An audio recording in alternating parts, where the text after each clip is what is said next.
If I was starting over today with $100,000, here's exactly what I would do step by step.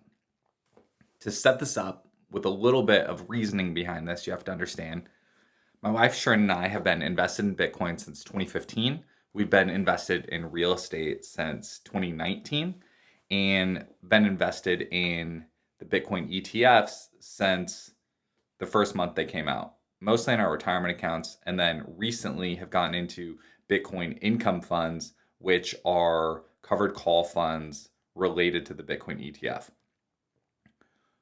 We own no stocks other than that. I'm not generally bullish on stocks or indexes. Not generally bullish on the S&P 500, not generally bullish on NASDAQ.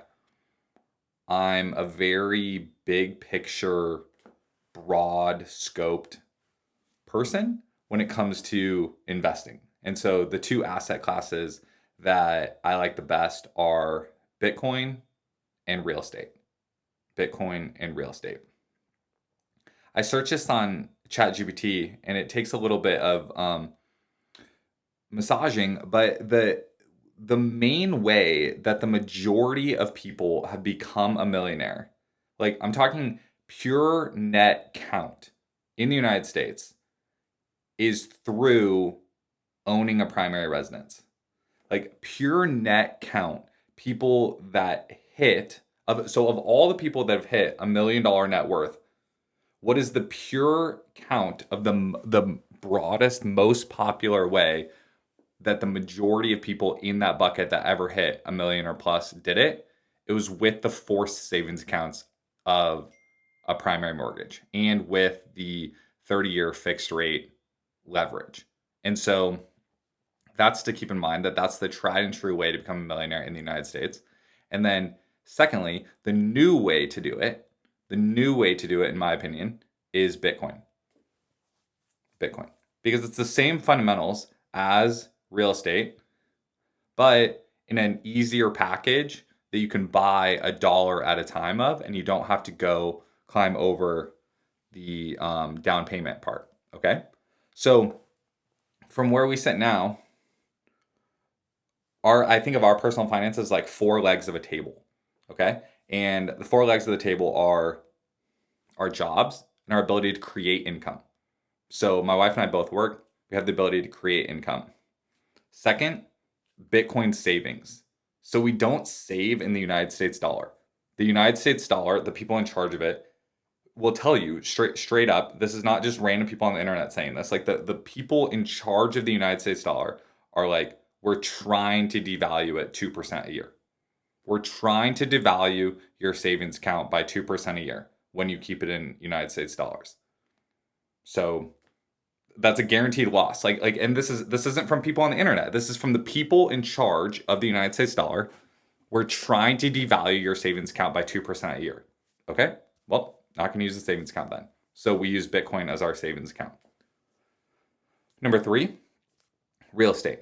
So, like I said, I gave the reasons why I believe a primary residence is like, it's just an anchor. Like it's just a core anchor. There's a lot of spreadsheet bros, a lot of spreadsheet people will just like go all different ways and screw around with all these different things. And they'll just be like, look, the ROI is not there, the da-da-da-da-da-da, all this stuff. Like I just disagree. Like I just fully agree. And it's not a moral thing. It's not like, oh, you're throwing your money away. Like it's just a simple compounding math thing that you have a monthly housing expense, doing it in a way that uses safe leverage and you accrue inflation to your net worth.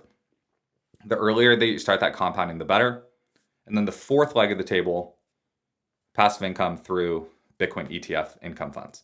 So if I was starting over today with everything I know today, if I was starting over today with $100,000 of savings, here's how I'd break it up. I would buy a quarter of a Bitcoin. So I'd buy a quarter of a Bitcoin, and now that's your core savings account. So now your core savings account is a quarter of a Bitcoin. And then I would buy $25,000 of Bitcoin ETF income funds. So currently I use BTCI. I'm going to start building an income portfolio in a different video series, and I'll be showing the ones that we use. BTCI, another 25,000 in BTCI, because then currently, as of last September's distribution, that paid about $500. So now you have $500 of passive income, and you're still accruing the upside of the Bitcoin ETF, less than holding the pure Bitcoin ETF, but you're still holding Bitcoin upside. So now you have two buckets. One, the full volatility, the full upside of Bitcoin as your Bitcoin savings. Second, a muted version, but that pays monthly income. And then what I would do with the remaining, the $50,000 remaining, is I would buy a primary residence. So you can get a primary residence. Obviously, real estate's very different in lots of different states. Wherever you are, I would also go new build. Buying new builds is easier than buying existing builds. Whatever place you live, I would search every single new build available and go tour their townhomes. If you've never been a homeowner before and you're starting over with $100,000, this is how I'd split it up. I would orient the savings, like I said, into the Bitcoin and Bitcoin income funds. And then the $50,000, I would search new build townhomes in your area. And I would target I would target 5% down, and then the rest of it can go towards your closing costs and go towards your moving expenses and go towards just getting into home ownership. And I would just start that. And then again, depending on your age and depending on how flexible you are, I would get roommates and have them pay to lower your housing expense down. So imagine you're starting over with $100,000, 25,000 to a quarter of a Bitcoin itself, close to a quarter of a Bitcoin itself, 25,000 to the Bitcoin ETF income fund, $50,000 to a down payment on a house, rent out the other rooms, push your monthly housing expense as close to zero as possible.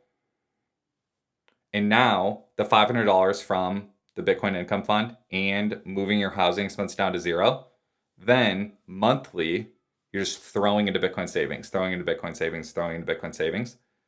That's the playbook on how I would build a four-legged table for your personal finances without using stocks and with the core components of the tried and true methods to become a millionaire in the United States. And it fits the broader macro framework of where the United States is, because they will not stop printing dollars. They are not going to stop printing dollars. And so this is the way that you can accrue as much inflation as possible with starting with $100,000. Because the goal of this is to just have every single aspect of your life be compounding, so that every single day you're just accruing more and more inflation to yourself. You're accruing inflation to yourself.